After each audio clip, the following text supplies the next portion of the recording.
Well, I put about 75 miles onto these sneakers, the Hoka One Bondi 6s. Here's what I think so far.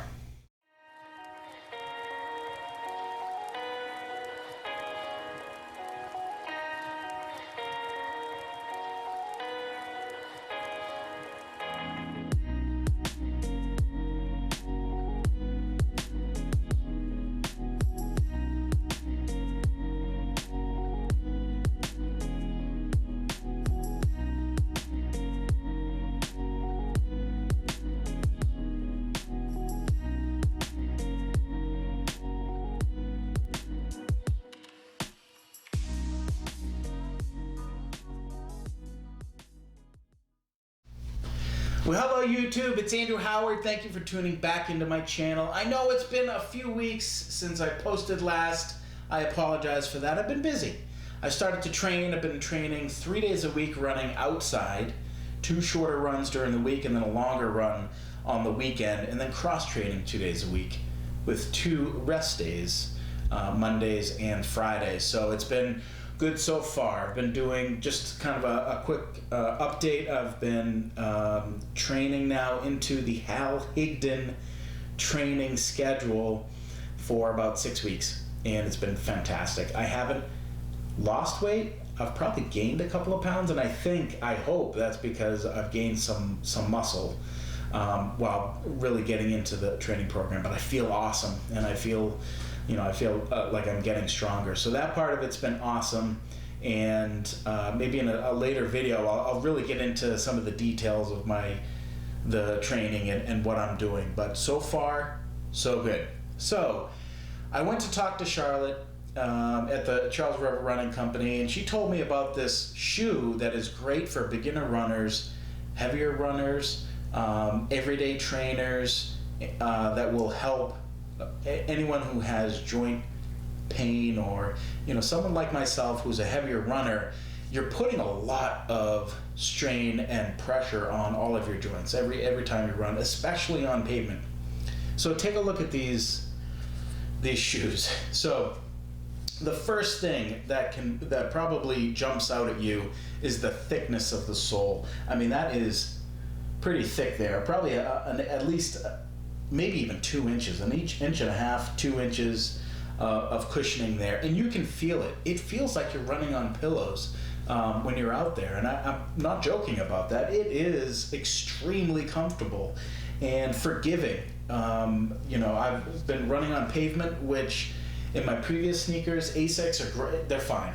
They're good sneakers, and don't have a lot of negative things to say about them, but they do not have the cushioning that these do.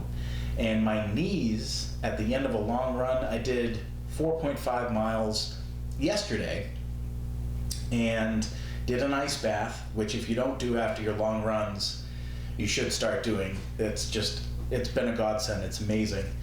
Painful, but it really helps with the swelling, and I feel great getting out of it. So these have helped with my knees. The pain has been significantly reduced, and so I've put probably about 75 miles, maybe 100 on these so far, and I really have no complaints. Originally, when I first put them on, I had a little difficulty with the tongue. It's a big tongue on the shoe, and I had to adjust the shoelaces a couple of times. But once I got it good, they were good.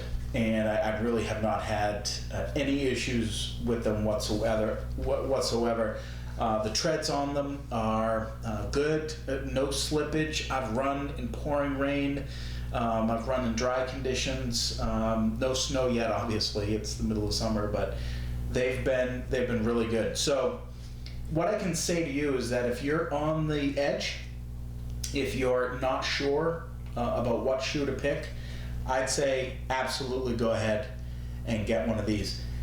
This is not the type of shoe that you want to get if you're trying to maximize your time. If you are specifically focused on trying to run as fast as you can for each mile, this is not the type of shoe that you want. Something like the Nike 4% come to mind. Now those are like $250. who knows how long they last? 50 miles, not too long. But they're very light, and from what I understand, there's carbon fiber, almost like a spring inside of them that help you run pretty fast. That's not what this shoe is. This shoe is for the everyday trainer. You're putting in the miles. You're not necessarily trying to push for the time because they're a little bit heavy. That extra cushioning adds weight. So I have a scale here. So this 11.3 ounces is what these come in at. So if you look at something like the Nike 4%, they're probably around 6 ounces. The Nike Next Percent, which is the next generation brand new sneakers that just came on the market, those are 5.8 ounces. So they're even lighter than the Nike 4%. So go with those. If you're, I'm assuming that if you're an elite runner, you're not watching my YouTube channel. You probably have you've mastered all the stuff that I'm talking about. So don't worry about that. So everyday trainers, I'm telling you, these are worth it. My knees feel great. The cushioning is fantastic. Does not make me run faster, but I'm trying to get my mileage up, and I need something that I can do every day and kind of spare some of my joints. So with that, I'm going to take these into a half marathon. I have signed up for the Newburyport half marathon on October 20th of 2019, coming up here in a few months, and we'll see how it goes. I've said I've been training in the Hal Higdon training program for about 6 weeks, and so far so good. 2 shorter runs during the week. So this past week I did 3 miles on Tuesday, 2 miles on Thursday, and then 4.5 miles on Saturday, and it just progressively gets higher and higher. So it's just amazing, even that short amount of time. So previously I'd been training to complete a 5K. That was my goal, is complete a 5K. Now I'm running a 5K before breakfast. That is the power of sticking to a program and getting better at it, and it's just such a great feeling. So if you're thinking about getting into a program, I'm telling you right now, do it. You have 12 weeks. If anyone out there wants to get into the Newburyport half marathon, it's on October 20th. It's 12 weeks away, and that's just the amount of time that you need to train for it. So if you have any questions or comments, please let me know about it. Please remember to like the video, subscribe, and share, and hopefully you go out and you get yourself some of the Hoka One Bindi 6s. They're a great shoe. Thank you very much. Bye-bye.